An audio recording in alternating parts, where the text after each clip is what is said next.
अस्सलाम वालेकुम। आज मैं आप लोगों को कुदरत की तख्लीक का एक अनमोल तोहफा दिखा रहा हूँ। मैं 5 परिंदा दिखाऊंगा। ऐसा लगता है कि अल्लाह ताला ने उसे खुद से अपने हाथों से पेंट करके जमीन पर भेजा है। पहला परिंदा है ऑस्ट्रेलियन पेलिकॉन, कैसा लगा। दूसरा है ग्रेट हॉर्नबिल।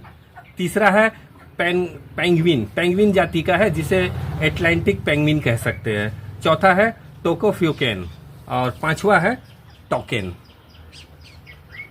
आलिया कुछ बोल रही है। मामा मामा मामा आलिया बोल रही मेरे वीडियो को लाइक करना और शेयर करना।